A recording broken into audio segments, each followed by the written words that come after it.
Hi, and welcome back to Reading the Bible in a Year. My name is Rebecca, and today we are going to be reading Leviticus chapter 7 and Leviticus chapter 8, and this is day 49. I don't know if I said that already. Leviticus chapter 7, the guilt offering. Now this is the law of guilt offering. It is especially holy. The guilt offering is to be slaughtered at the place where the burnt offering is slaughtered, and the priest is to splatter its blood on all sides of the altar. The offerer is to present all the fat from it, the fat tail, the fat surrounding the entrails, and the 2 kidneys with the fat on them at the loins. He will also remove the fatty lobe of the liver with the kidneys. The priest will burn them on the altar as a food offering to the Lord. It is a guilt offering. Any male among the priests may eat it. It is to be eaten in a holy place. It is especially holy. The guilt offering is the sin offering. The law is the same for both. It belongs to the priest who makes atonement with it. As for the priest who presents someone's burnt offering, the hide of the burnt offering he has presented belongs to him. It is the priest's. Any grain offering that is baked in an oven or prepared in a pan on a griddle belongs to the priest who presents it. It is his. But any grain offering, whether dry or mixed with oil, belongs equally to all of Aaron's sons. The fellowship sacrifice. Now this is the law of the fellowship sacrifice that someone may present to the Lord. If he presents it for thanksgiving, in addition to the thanksgiving sacrifice, he is to present unleavened cakes mixed with olive oil, unleavened wafers coated with oil, and well-kneaded cakes of fine flour mixed with oil. He is to present as his offering cakes of leavened bread with this thanksgiving sacrifice of fellowship. From the cakes he is to present 1 portion of each offering as a contribution to the Lord. It will belong to the priest who splatters the blood of the fellowship offering. It is his. The meat of his thanksgiving sacrifice of fellowship must be eaten on the day he offers it. He may not leave any of it until morning. If the sacrifice he offers is a vow or a free will offering, it is to be eaten on the day he presents his sacrifice, and what is left over may be eaten on the next day. But what remains of the sacrificial meat by the 3rd day must be burned. If any of the meat of his fellowship sacrifice is eaten on the 3rd day, it will not be accepted. It will not be credited to the one who presents it. It is repulsive. The person who eats any of it will bear his iniquity. Meat that touches anything unclean must not be eaten, it is to be burned. Everyone who is clean may eat any other meat. But the one who eats meat from the Lord's fellowship sacrifice while he is unclean, that person must be cut off from his people. If someone touches anything unclean, whether human uncleanliness, an unclean animal, or an unclean abhorrent creature, and eats meat from the Lord's fellowship sacrifice, that person is to be cut off from his people. Fat and blood prohibited. The Lord spoke to Moses, "Tell the Israelites you are not to eat any fat of an ox, a sheep, or a goat. The fat of an animal that dies naturally or is mauled by wild beasts may be used for any other purpose, but you must not eat it. If anyone eats animal fat from a food offering presented to the Lord, the person who eats it is to be cut off from his people.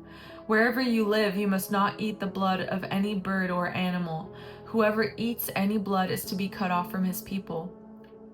The portion for the priests. The Lord spoke to Moses, "Tell the Israelites, the one who presents a fellowship sacrifice to the Lord is to bring an offering to the Lord from his sacrifice. His own hands will bring the food offerings to the Lord. He will bring the fat together with the breast. The breast is to be presented as a presentation offering before the Lord. The priest is to burn the fat on the altar, but the breast belongs to Aaron and his sons. You are to give the right thigh to the priest as a contribution from your fellowship sacrifices. The son of Aaron who presents the blood of the fellowship offering and the fat will have the right thigh as a portion. I have taken from the Israelites the breast of the presentation offering and the thigh of the contribution from their fellowship sacrifices, and have assigned them to the priest Aaron and to his sons as a permanent portion from the Israelites. This is the portion from the food offerings to the Lord for Aaron and his sons, since the day they were presented to serve the Lord as priests. The Lord commanded this to be given to them by the Israelites on the day he anointed them. It is a permanent portion throughout their generations. This is the law for the burnt offering, the grain offering, the sin offering, the guilt offering, the ordination offering, and the fellowship sacrifice, which the Lord commanded Moses on Mount Sinai on the day he commanded the Israelites to present their offerings to the Lord in the wilderness of Sinai. Leviticus chapter 8. Ordination of Aaron and his sons. The Lord spoke to Moses, "Take Aaron, his sons with him, the garments, the anointing oil, the bowl of the sin offering, the 2 rams, and the basket of unleavened bread, and assemble the whole community at the entrance to the tent of meeting." So Moses did as the Lord commanded him, and the community assembled at the entrance to the tent of meeting. Moses said to them, "This is what the Lord has commanded to be done." Then Moses presented Aaron and his sons and washed them with water. He put the tunic on Aaron, wrapped the sash around him, clothed him with the robe, and put the ephod on him. He put the woven band of the ephod around him and fastened it to him. Then he put the breastpiece on him and placed the Urim and Thummim into the breastpiece. He also put the turban on his head and placed the gold medallion, the holy diadem, on the front of the turban, as the Lord had commanded Moses. Then Moses took the anointing oil and anointed the tabernacle and everything in it to consecrate them. He sprinkled some of the oil on the altar 7 times, anointing the altar with all its utensils and the basin with its stand to consecrate them. He poured some of the anointing oil on Aaron's head and anointed and consecrated him. Then Moses presented Aaron's sons, clothed them with tunics, wrapped sashes around them, and fastened headbands on them as the Lord had commanded Moses. Then he brought the bull near the sin offering, and Aaron and his sons laid their hands on the head of the bull for the sin offering. Then Moses slaughtered it, took the blood and applied it with his finger to the horns of the altar on all sides, purifying the altar. He poured out the blood at the base of the altar and consecrated it so that atonement can be made on it. Moses took all the fat that was on the entrails, the fatty lobe of the liver, and the 2 kidneys with their fat, and he burned them on the altar. He burned the bull with its hide, flesh, and waste outside the camp, as the Lord had commanded Moses. Then he pressed the ram for the burnt offering, and Aaron and his sons laid their hands on the head of the ram. Moses slaughtered it and splattered the blood on all sides of the altar. Moses cut the ram into pieces and burned the head, the pieces, and the fat, but he washed the entrails and legs with water. He then burned the entire ram on the altar. It was a burnt offering for a pleasing aroma, a food offering to the Lord as he had commanded Moses. Next, he presented the second ram, the ram of ordination, and Aaron and his sons laid their hands on the head of the ram. Moses slaughtered it, took some of its blood, and put it on Aaron's right earlobe, on the thumb of his right hand, and on the big toe of his right foot. Moses also presented Aaron's sons, and put some of the blood on their right earlobes, on the thumbs of their right hands, and on the big toes of their right feet.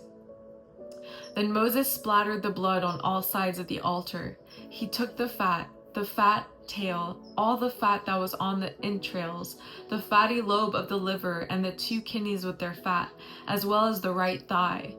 From the basket of unleavened bread that was before the Lord, he took 1 cake of unleavened bread, 1 cake of bread made with oil, and 1 wafer, and placed them on the fat portions and the right thigh. He put all these in the hands of Aaron and his sons and presented them before the Lord as a presentation offering. Then Moses took them from their hands and burned them on the altar with the burnt offering. This was an ordination offering for a pleasing aroma, a food offering to the Lord. He also took the breast and presented it before the Lord as a presentation offering. It was Moses' portion of the ordination ram as the Lord had commanded him. Then Moses took some of the anointing oil and put some of the blood that was on the altar and sprinkled them on Aaron and his garments, as well as on his sons and their garments. In this way he consecrated Aaron and his garments, as well as his sons and their garments. Moses said to Aaron and his sons, "Boil the meat at the entrance to the tent of meeting and eat it there with the bread that is in the basket for the ordination offering, as I commanded. Aaron and his sons are to eat it. Burn up what remains of the meat and bread. Do not go outside the entrance to the tent of meeting for 7 days until the time your days of ordination are completed, because it will take 7 days to ordain you. The Lord commanded what has been done today in order to make atonement for you. You must remain at the entrance to the tent of meeting day and night for 7 days and keep the Lord's charge that you will not die. For this is what I commanded. This is what I was commanded."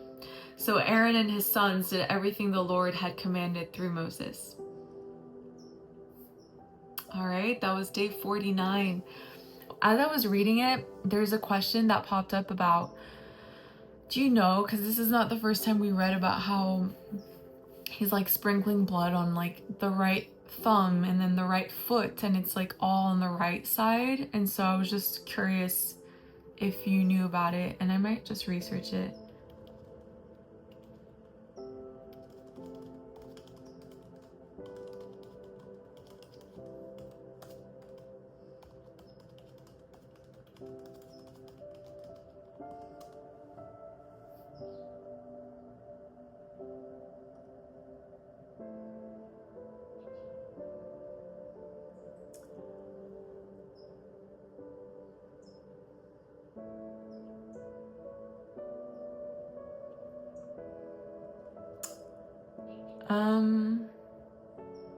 He apparently, the explanation that I'm finding right now is that they put it on the ear so that they would hear differently, on the thumb so that they would work differently, on the toe so that they would walk differently. The ear symbolizes the need to attentively listen to God's commandments. The thumb represents the execution of God's will.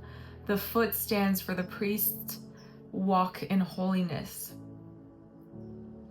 The right side was considered superior. God wanted their best to be dedicated to Him. Interesting.